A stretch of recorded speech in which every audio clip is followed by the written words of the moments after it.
দিল্লির যন্তর মন্তরে যে ধারাবাহিক আন্দোলন চলে আসছে গত বেশ কিছুদিন ধরে ককরোচ জনতা পার্টির উদ্যোগে, তো সেই আন্দোলনের একটা গুরুত্বপূর্ণ পার্ট ছিলেন লাদাখের সমাজকর্মী সোনাম ওয়াংচুক।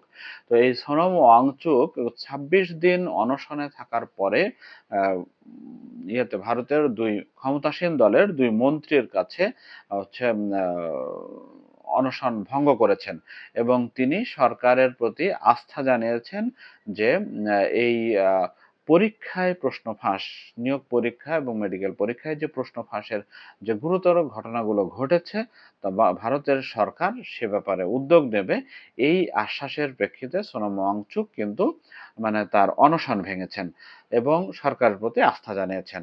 তো আজকে ককরোচ জনতা পার্টির পক্ষ থেকে তাদের দুজন প্রতিনিধির সাথে বৈঠক করেছেন এবং দীর্ঘ আলোচনার পর ককরোচ জনতা পার্টি কিন্তু আন্দোলন চালিয়ে যাওয়ার ঘোষণা দিয়েছে এবং শিক্ষামন্ত্রীর পদত্যাগের বিষয়টিতে কোনো ধরনের ছাড় দেওয়া হবে না, এই ঘোষণা কিন্তু দিয়েছেন।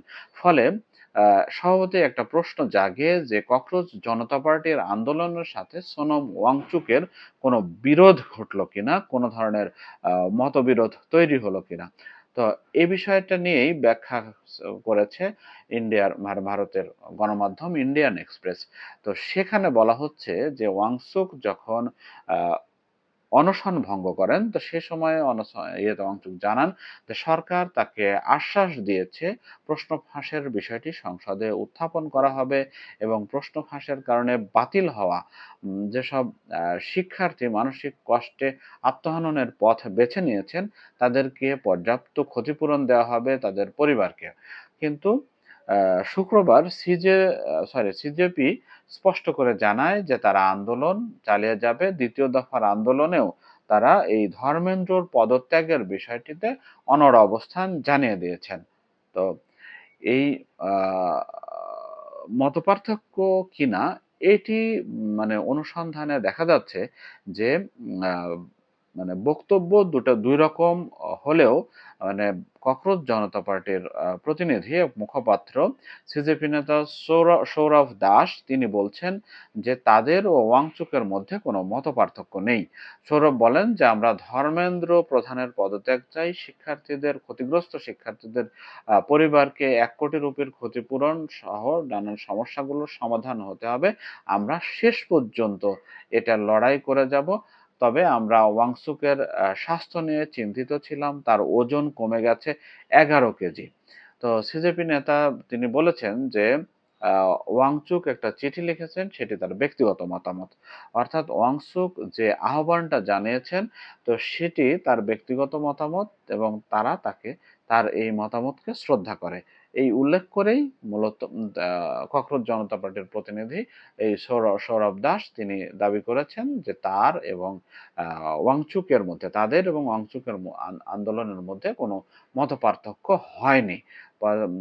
ধর্মেন্দ্র প্রধানের অনশন প্রত্যাহার ওয়াংচুকের অনশন প্রত্যাহারের সিদ্ধান্তের পাশাপাশি গত রাতে আরেকটা ঘটনা ঘটেছে, সেটা নরেন্দ্র মোদী ভিডিও বার্তা দিয়েছেন। তো এইসব ঘটনা সত্ত্বেও হচ্ছে ককরোচ জনতা পার্টি তাদের দাবি থেকে সরেনি। তো লোকসভার বিরোধী দলীয় নেতা রাহুল গান্ধীরও সমালোচনা করেছেন ওয়াংচুকের স্ত্রী গীতাঞ্জলি যে আংব।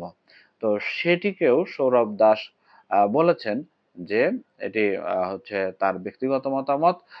শিক্ষাবিদ আংমো অর্থাৎ ওয়াংচুকের স্ত্রী বলেছিলেন যে প্রধানমন্ত্রীর বাসভবনের বাইরে রাহুলের বিক্ষোভ করাটা ঠিক হয়নি, বরং রাহুলের উচিত ছিল যন্তর মন্তরে এসে যোগ দেয়া।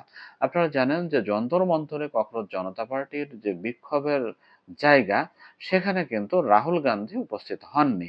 তবে ককরোচ জনতা পার্টির বিক্ষোভের সাথে তিনি একমত পোষণ করেছেন। তো এই হলো অবস্থা যে নীতিগতভাবে আহ, হচ্ছে দুপক্ষ এক দাবি করলেও কিন্তু কার্যক্রমে মনে হচ্ছে মতপার্থক্য হয়েছে।